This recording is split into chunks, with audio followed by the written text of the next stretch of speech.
Campaigners in Suffolk are calling for multiple energy projects to be moved away from a market town to stop what they say will be a concrete tsunami.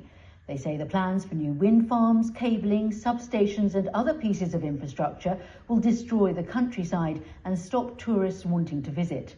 Our environment reporter Richard Daniel reports from Saxmundham in a moment. But first, Laura Foster is here to explain what the projects involve. Laura.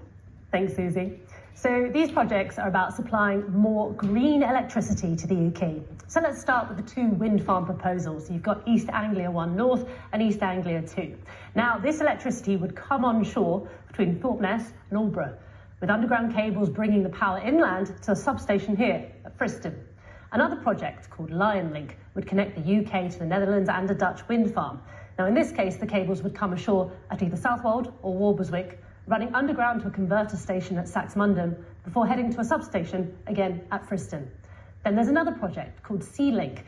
Now, as the name suggests, it involves a cable under the sea, linking Suffolk and Kent, way over here, as well as underground cables to another converter station at Saxmundham and to a substation at Friston. Now, campaigners are worried about what all this building work in the countryside will mean, and they've been talking to my colleague, Richard Daniel. Engineers at work today, surveying the route for a new access road for a huge electricity converter complex. It would stand 26 metres high on open farmland outside Saxmundham. In town, businesses like this gallery, which relies on the tourist trade, are worried. In conjunction with Sizewell C, the Sea Link, Lion Link, I think this town is on its last legs. I don't think that with what's going on, that any tourists are going to want to come here to drive through all of the disruption, the construction, contend with all these vehicles, to come here for a holiday. The entire route from here to Aldborough is going to be disrupted with construction, contracts and vehicles, diversions, noise. Yeah, a lovely place to come on holiday. What people living here fear is that in just a few years' time, this town is going to be surrounded on all sides by massive infrastructure projects. Improvements to the A12 to the north for Sizewell C, and then power cables coming in from the north and the south to massive converter stations. Locals reject the charge of NIMBYism. Paul Atkinson moved here from London a year ago. He can't understand why power needed in the southeast can't be brought ashore closer to where it's needed.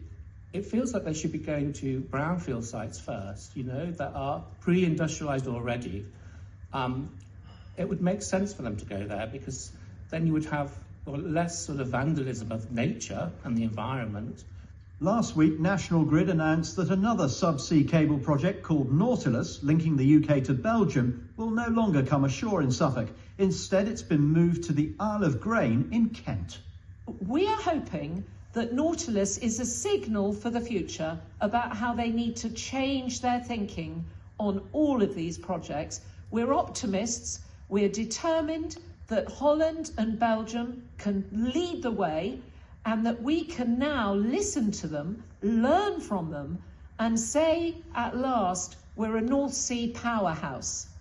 Today, National Grid told us interconnectors are essential to meet the government's clean power target, adding homes and businesses in Suffolk and across the UK will benefit from cleaner, more affordable energy. But in Saxmundham, there's a feeling the town is being unfairly saddled with a raft of projects that will bring pain and no gain. Richard Daniel, BBC Look East.